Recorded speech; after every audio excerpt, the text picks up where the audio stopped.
닝제 심보조데 닝메진 종네 말람 심보가 견다 베가라 다랑아 신도 시면도 tomba 투제 진단 고차살 마기르난 거타다 냠베 섬진 탐진 남로 띵기되어 란나메바 양다바 조비 성지인 거 버림 모진게도 토브라 규르지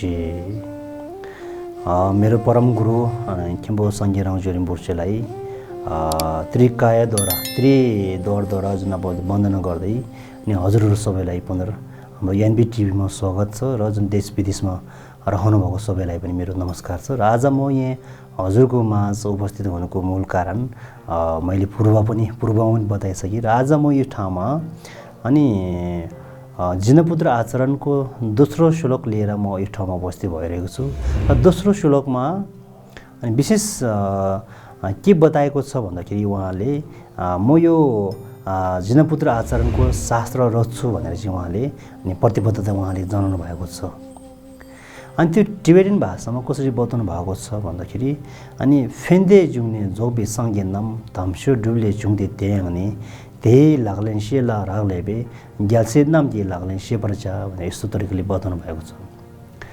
अब यसको मोटामोटी कुरा यहाँ कसरी बताउनु भएको छ भन्दाखेरि अब सुख र अनि परम आनन्द या महासुखानुभूतिको जुन स्रोत चाहिँ बुद्ध स्वयं नै हो भन्ने कुरा बताउनु भएको छ र बुद्ध पनि अनि सद्धर्मको साधना गर्दाखेरि बुद्धत्व फलित हुन्छ भनेर बताउनु भएको छ र सद्धर्मको साधना पनि जुन छन् अनि त्यो चाहिँ जुन अब त्यो सद्धर्मको साधना गर्ने विधि चाहिँ हामीले थाहा पाउनुपर्छ। थाहा पाइसकेपछि मात्रै सद्धर्मको साधना गर्न सकिन्छ तब मात्रै हामीमा बुद्धत्व फलित हुन्छ भन्नुभएको छ र सद्धर्मको साधना गर्ने विधि जुन छन् मैले अहिले यो जिनपुत्र आचरणको शास्त्र मार्फत म रच्न गइरहेको छु भनेर चाहिँ यस्तो तरिकाले व्याख्या या यस्तो तरिकाले वाचन गर्नुभएको छ। कसले वाचन गर्नुभयो र कसले प्रतिबद्धता जनाउनु भयो भन्दाखेरि मुलचुक थोक्मी जङ्बो भन्ने उहाँले यस्तो तरिकाले प्रतिबद्धता जनाउनु भएको छ। अब यसमा कुरा मोटामोटी मैले हजुरले बताइसकेँ र सर्वप्रथममा के आयो भन्दाखेरि फेन्डे जुङ्ने जोगबी संज्ञान नाम भन्छ क्या। अब बुद्ध जुन अब त्यो सुख र अनि परम आनन्दको स्रोत चाहिँ बुद्धहरू हो भन्ने भन्नुभएको छ। अब त्यसमा हामीले त्यो सुख र परम आनन्द या सुख र मोक्ष या सुख र बुद्धत्व भन्ने खालको कुरालाई पनि हामीले थोरै चर्चा गरौँ। अब यसमा सुख भन्ने कुराले केलाई जनाइरहेको हुन्छ भन्दाखेरि क्षणिकको सुख क्षणिकको सुखलाई पनि बुझिरहेको हुन्छ होइन। अब क्षणिकको सुखको क्याटेगोरीमा पर्ने अब लोक के रह्यो त भन्दाखेरि अब देवलोक भयो होइन, देवलोक भयो अनि मनुष्य लोक भयो र असुर लोक, यो तीन लोकलाई यो त्रिलोकलाई चाहिँ हामीले सुखवती लोक भनेर बुझ्न सकिरहेको हुन्छौँ होइन। फेरि हजुरले सुखवती भुवन भन्ने र सुखवती लोक भन्ने कुरा अलग अलग हो होइन। अब यसमा चाहिँ हुन त वास्तवमा भन्नुपर्दाखेरि अब कुनै समयमा बुद्ध स्वयंले अब संसारमा दुःखै दुःख छ होइन, संसारमा दुःखले भरिएको छ, संसार दुःखले भरिएको छ। मनुष्यलाई हेऱ्यो भने मनुष्यमा जन्मको दुःख अनि जुन अब जराको दुःख अनि त्यस पछाडि वृद्धको दुःख त्यस पछाडि मरणको दुःख अनि त्यति मात्रै नभइकन अनेकौँ किसिमको जुन विचारमा आइपर्ने भावनाको तरङ्ग इत्यादिको सम्पूर्णको दुःख छ। यस्तो तरिकाको व्याख्या गर्नुभएको छ होइन। अनि त्यो कुनै समयमा फेरि जुन अब देवलोकमा जुन अब त्यो अब अनेक किसिमको दुःखहरू आइपर्छ भनेर पनि व्याख्या गर्नुभएको छ। अनि कुनै जुन अब त्यो असुर लोकमा पनि जुन अब त्यो आरिसको कार्यले गर्दाखेरि असुर लोकमा जन्मिन्छ र त्यो ठाउँमा नि अनेक किसिमको जुन अब त्यो दुःखहरू छ भनेर बताउनु भएको छ। त्यस्तो बताउँदै पनि अहिले चाहिँ जुन अब त्यो देवलोकलाई अनि मनुष्य लोकलाई अनि जुन अब त्यो असुर लोकलाई चाहिँ किन सुखवती लोक भन्ने भन्दाखेरि अब जो कोही पनि मनुष्य लोकमा जन्मिसके पश्चात त्यसमा पूर्ण सुख नभए तापनि सुखको सम्भावना चाहिँ एकदमै छ भन्ने कुरा के सुखको सम्भावनाहरू। अब देवलोकमा जन्मिँदाखेरि पनि त्यसमा पनि सुख छ, सुखको सम्भावना पनि छ होइन। अनि जुन अब असुर लोकमा जन्मिँदाखेरि पनि सुख छ र सुखको सम्भावना पनि छ भन्ने कुराहरू। अब त्यो देवलोक भयो, असुर लोक भयो, जुन अब मनुष्य लोक भयो, त्यसमा हामी जन्मिरहेका हुन्छौँ। जस्तै अहिले हामी मनुष्य योनिमा जन्मिरहेका छौँ।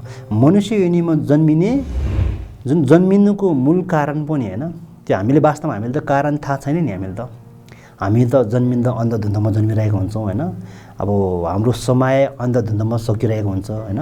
हामीमा बुढापा हामीमा अन्धधुन्धमा आइरहेको हुन्छन्, हामीमा मृत्यु अन्धधुन्धमा आइरहेको हुन्छन्।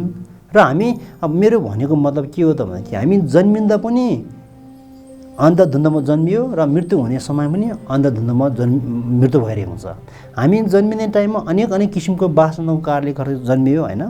त्यसै कारणले गर्दा यथार्थ कुरा देख्न सकिएन र पछि मृत्यु हुने समयमा पनि अनेक किसिमको विचारमा भावनाको तरङ्ग युक्त जस्तो भएर हामी मरिरहेका हुन्छौँ र त्यो टाइम पनि यथार्थ हामी बोध गर्न सकिँदैन। र अब यो यथार्थ कसले बोध गर्न सकिरहेको हुन्छ भन्दाखेरि बुद्ध इत्यादिले बोध गर्न सकिरहेको हुन्छन् होइन। अहिले जुन अब हेरौँ न, अहिले हामी यो ठाउँमा यो हाम्रो समाजमा हेरौँ, कोही एक धनी वर्गमा जन्मिरहेको पाइन्छन् होइन, कोही चाहिँ गरिब वर्ग, कोही चाहिँ फेरि सानै समयदेखि धर्ममा एकदम आस्था राख्ने अनि एकदम मनमा हृदयमा करुणा प्रेम इत्यादिले भरेको श्रद्धाले भरेको हुन्छन्। कसैमा एकदमै नकारात्मक सोच एकदमै ज्यादा भइरहेको हुन्छ र कसैमा चाहिँ एकदमै सकारात्मक विचारले हृदय पुरै भरिरहेको हुन्छ क्या।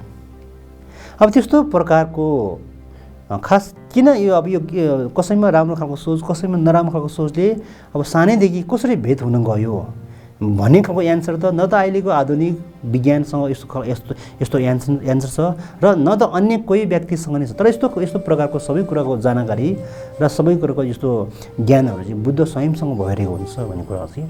जस्तै अब कोही व्यक्ति अहिले हेरौँ न कति धनी छ, कोही व्यक्ति धनी कुलमा जन्मिरहेको हुन्छ होइन। कोही व्यक्ति सानै धनी कुलमा जन्मिएको कारणले गर्दाखेरि उसले जीवनभरि एउटा सुख लाभ गरिरहेको हुन्छ होइन, सुख लाभ सुविधा लाभ गरिरहेको हुन्छन्। कोही व्यक्ति गरिब कुलमा जन्मिरहेको हुन्छन्, गरिब कुलमा जन्मिएको कारणले गर्दाखेरि त्यो व्यक्तिको जीवन सङ्घर्ष र सङ्घर्षपूर्ण भएर जीवन व्यतीत भइरहेको हुन्छ। र कोही व्यक्ति हेर्नु कति सुन्दर हुन्छ, कोही व्यक्ति कस्तो कुरूप भइरहेको हुन्छ होइन। त त्यो सबैको मूल कारण चाहिँ हामीले बुझ्न सकिरहेको हुँदैनौँ र त्यस्तो सबै कुरोको मूल कारण पनि शाक्यमुनि गौतम बुद्धले अनि बुझ्न सक्छ, बोध गर्न सकिरहेको हुन्छ।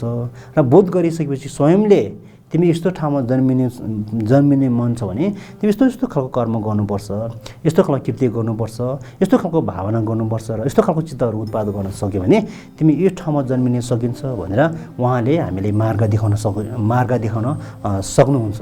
त्यसै कारणले गर्दाखेरि अनि सुखालोकमा जन्मिन सक्ने मार्ग पनि शाक्यमुनि गौतम बुद्ध देखाउन सक्छ। यद्यपि शाक्यमुनि गौतम बुद्ध मात्रै नभएर 10औं दिशाको बुद्धले देखाउन सकिन्छ भन्ने खालको कुरा गर्नुहुन्छ कि।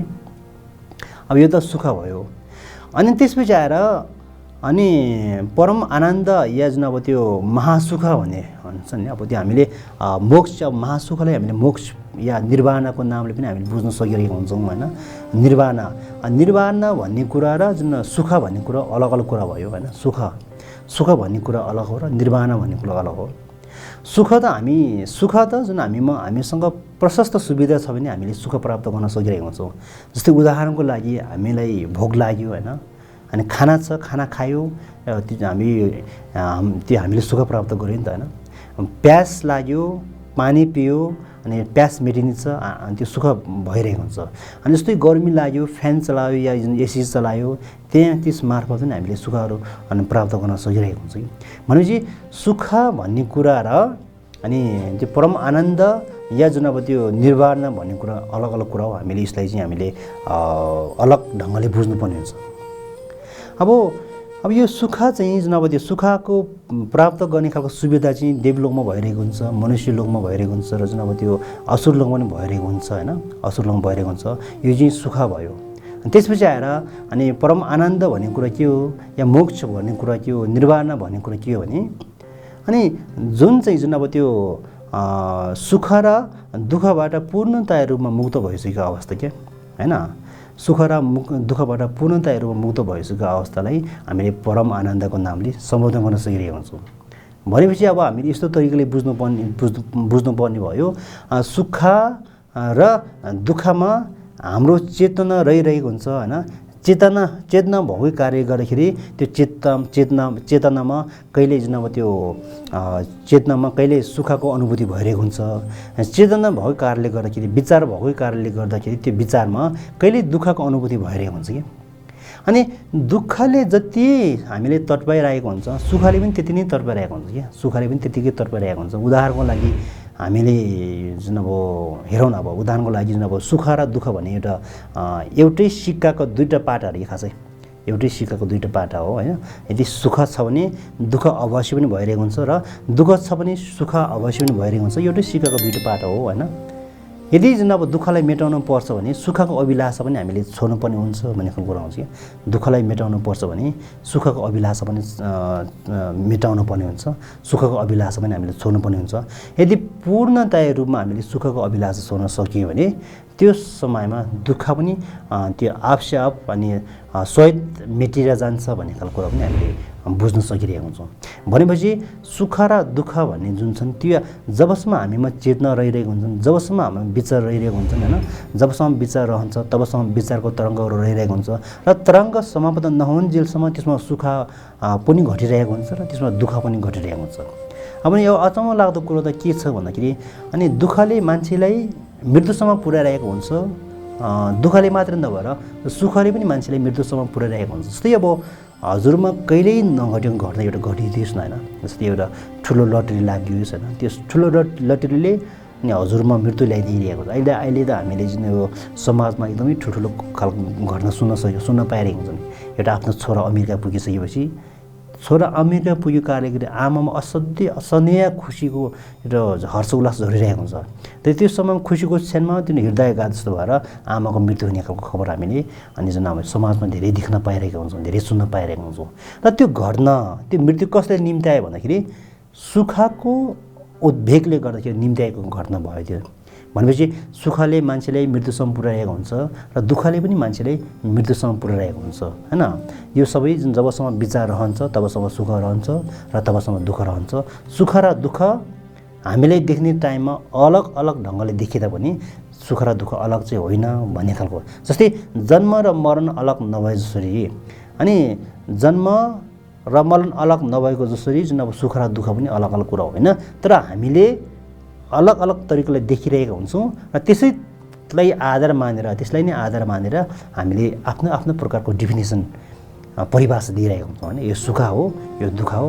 अब खासै भन्नुपर्दा त्यो परिभाषा पनि गलत हुनसक्छ। त्यही कारणले गर्दाखेरि सुख दुःख भने चाहिँ जुन अब त्यो हाम्रो विचारकै स्थिति हो भनेर बुझ्नुपर्ने हुन्छ। अनि महासुखानुभूति या हाम्रो टिबेटनमा देवाक्षेम्बो भन्छ, देवाक्षेम्बो महासुखानुभूति र महासुखानुभूतिको अवस्थामा विचार समाप्त भइसकेको हुन्छ। त्यो टाइममा होइन विचार समाप्त भएकै कारणले गर्दाखेरि त्यसमा न त सुख रहन्छ न त दुःख रहन्छ, केवल पूर्ण एकदम आनन्द मात्रै रहिरहेको हुन्छ कि आनन्द मात्रै रहिरहेको हुन्छ होइन। त्यसमा कुनै प्रकारको सुख हुँदैन, कुनै प्रकारको दुःख हुँदैन। र त्यो समयमा अब विचार पूर्णतया रूपमा सम्पूर्ण विचार चाहिँ क्षीण भइसकेको हुन्छ, त्यो सम्पूर्ण विचार विलिन भइसकेको हुन्छ त्यो टाइममा क्या। विचार विलिन भएको कारणले गर्दाखेरि त्यसमा त्रिकाल कालचक्र भन्ने खालको कुरा जुन अहिले हामीले कालचक्र भन्छ नि, जस्तै अब भविष्यकाल अनि भूतकाल वर्तमान काल भन्ने कालचक्र पनि पूर्णतया रूपमा समाप्त भइसकेको हुन्छ क्या।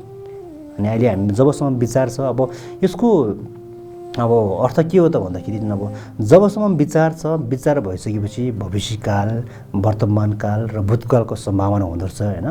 त्यो हाम्रो विचारकै रथमाथि अनि यात्रा गरिरहेको हुन्छ त्यो काल क्या। तिनटै कालहरू विचारकै रथमाथि यात्रा गरिरहेको हुन्छ र त्यही कारणले जबसम्म विचार छ तबसम्म भविष्यकाल भूतकाल र वर्तमानकाल भन्ने भइरहेको हुन्छ। र यदि विचार समाप्त भइसकेपछि त्यसमा न त भविष्यकाल रहन्छ होइन, न त त्यो भूतकाल नै रहन्छ, न त वर्तमानकाल नै रहन्छ। भनेपछि अब विचार भन्ने खालको कुरा जुन त्यो एउटा वासना रहेछ, वासनाकै कारणले गर्दाखेरि हिजो भन्ने कुरा सम्भावना आयो होइन। अनि वासनाकै कारणले गर्दाखेरि भोलि भन्ने खालको सम्भावना आइपर्छ र वासनाकै कारणले गर्दाखेरि आज भन्ने खालको सम्भावना आयो। भनेपछि वासना काल विचार यी सबै जुन अब गलत त्यो भिन्न भिन्न ढङ्गले व्याख्या गरे तापनि जब एउटै कुरामा अडिरहेको हुन्छ, जस्तै एउटै कुरामा अडिरहेको हुन्छ, यस्तो तरिकाले बुझ्न सक्यो भने एकदम सजिलो हुन्छ हामीलाई। अनि अब परम आनन्द या मोक्ष प्राप्त भइसकेको अवस्था निर्वाणको अवस्थामा त्यो सबै अब सकिसकेको हुन्छ। त्यो समयमा अब काल रहँदैन, किनभने त्यसमा अब कुनै पनि प्रकारको विचार शेष रहेन होइन।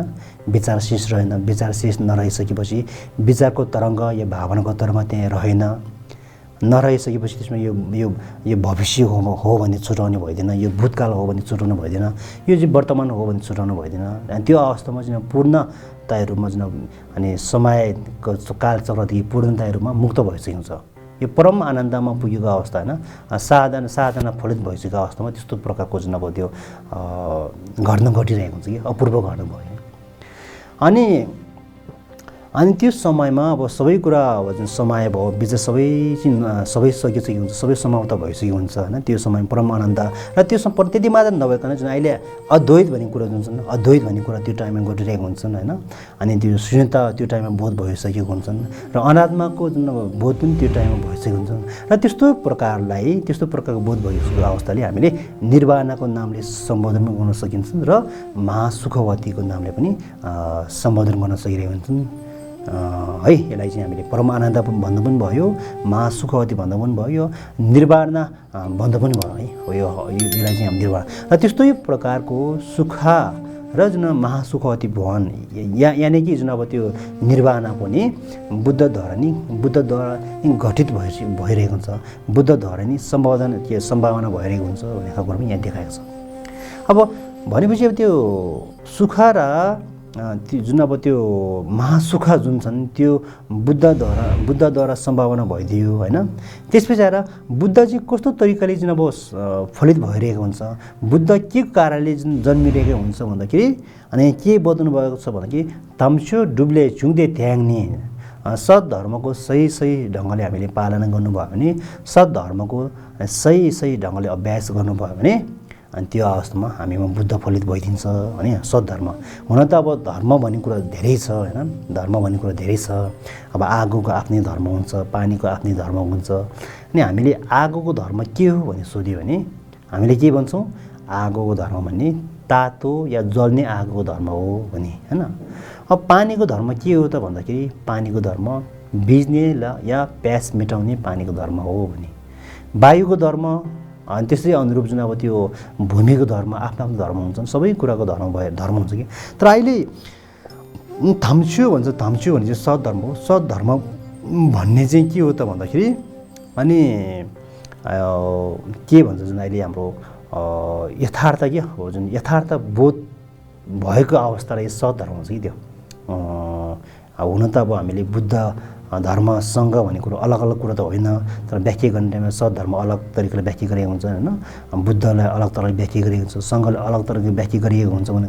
तर अहिलेको यो सद्धर्म भन्ने कुरा जुन छन् त्यो वस्तुको वास्तविक कुरा देखाउन सक्ने क्षमता भएको जुन त्यसलाई चाहिँ हामीले सद्धर्मको नामले बुझ्न सकिरहेको हुन्छन्। जस्तै अघि हामीले सबै धर्म शून्यता हो भन्ने खालको कुरा गरिन्छ होइन, त्यो शून्यता पनि सद्धर्म हो, त्यसको वस्तुको यथार्थ कुरा हो नि त। अनि सद्धर्ममा चाहिँ अब त्यो परिकल्पनादेखि पूर्णतया रूपमा मुक्त भइसकेको अवस्था होइन, सद्धर्म त्यो हो। अनि सद्धर्ममा कुनै पनि प्रकारको विचारको बन्धन त्यो टाइममा शेष रहँदैन, त्यो सद्धर्म हो होइन। सद्धर्म भने जस्तो छ त्यस्तै देख्न सक्ने, जस्तो छ त्यस्तै देखाउन सक्ने, त्यो पनि यो सद्धर्म हो। यस्तो सद्धर्म होइन। त्यो सद्धर्मको अभ्यास गर्दै गयो भने, सद्धर्मको जुन अब त्यो परिपालना गर्दै गयो भने होइन, बिस्तारै हामीमा बुद्ध त फलित हुन्छ भने। अब भनेपछि बुद्ध चाहिँ सद्धर्मको अभ्यास गर्नाले बुद्ध त फलित हुँदछ। अब सद्धर्म चाहिँ कस्तो तरिकाले फलित हुन्छ भन्दाखेरि अनि सद्धर्म अब हाम्रो हृदयमा सद्धर्म जगाउनु छ भने सद्धर्मको अभ्यास गर्नुपर्ने हुन्छ। त्यो अभ्यास चाहिँ अनि चाहिँ के हो त भन्दाखेरि अनि सद्धर्मको अभ्यास जस्तै अब त्यो बोधिचित्त उत्पाद भन्नेहरू होइन, अनि जुन अब शरण गमन भन्नेहरू, बोधिचित्त उत्पाद भन्नेहरू, अनि जुन 4 ब्रह्म विहार भन्छ नि, जस्तै मैत्रेय, करुणा, मुदित, उपेक्षा इत्यादि, अनि अनात्माको बोध भयो, अद्वैतको बोध इत्यादि सबै जुन सद्धर्मको अभ्यास हो क्या। अनि त्यो सद्धर्मको अभ्यासद्वारा अनि सद्धर्म हामी फल्दछ। सद्धर्म फलिसके पश्चात अनि बुद्धत्व प्राप्त गर्न सकिने रहेछ होइन भनेर चाहिँ यसमा बताउनु भएको छ। र त्यो सद्धर्मको अभ्यास गर्ने तौर तरिका के हो भन्ने खालको कुरा चाहिँ जुन अब जिनपुत्र आचारमा अनि व्याख्यान गरिएको पाइन्छ। र त्यो जिनपुत्र आचारमा अनि जिनपुत्र आचारमा व्याख्यान गर्दछु र त्यो व्याख्यान चाहिँ म अहिले यो जुन व्याख्यान गर्नको लागि अहिले म शास्त्र रच्दछु भनेर चाहिँ हाम्रो यो गुरु ङ्गुलचुक थोमे साङ्पो भनेर उहाँले यस्तो तरिकाले व्याख्यान गर्नुभएको छ। अनि उहाँले अहिले यो श्लोक उनले के देखाउनु भएको छ भन्दाखेरि अब यो बुद्धत्व प्राप्त गर्ने जुन सुख र महासुख फलित गर्न सक्ने क्षमता भएको जुन एउटा शास्त्र म रचना गर्न गइरहेको छु भनेर उहाँले प्रतिबद्धता जनाएको हो। र अहिले जुन फेरि पुनः म यो श्लोकलाई फेरि पुनः दोहोऱ्याउन चाहन्छु। अनि फेन्दे जुङ्ने जोक्बे सङ्गेनम ताम्स्यो डुब्ले जुङ्दे त्याङ्नी त्यही लाग्ले सेला राग्लेपे ग्याल्से नाम कि लाग्ले सेबरजा ग्याल्सी जुन अब जिनपुत्र आचरणको व्याख्या विश्लेषण म यहाँ गर्नेछु भनेर उहाँले प्रतिबद्धता जनाउनु भएको हो भन्दै मेरो यो दुई शब्द म यहाँ विश्लेषण गर्न चाहन्छु। र जानुभन्दा अगाडि यदि हजुरमा कुनै पनि प्रकारको जुन जिज्ञासा होइन अब सन्देह जस्तो भइदियो भने हाम्रो कमेन्ट बक्समा लेखिदिनु होला। र जुन अब त्यो हाम्रो च्यानललाई यदि तपाईँ नयाँ हुनुहुन्छ भने च्यानललाई सब्सक्राइब पनि गरिदिनु होला ताकि जुन हाम्रो हामीले बनाएको प्रत्येक एपिसोड हजुरको सामुन्ने छिटै आइपुगोस् भन्ने हिसाबले अनि च्यानललाई सब्सक्राइब पनि गर्नु होला भन्दै मेरो यो दुई शब्द यहीँ विसर्जन गर्न चाहन्छु। लासो टासिदेले सर्वमङ्गलम भवन्तु।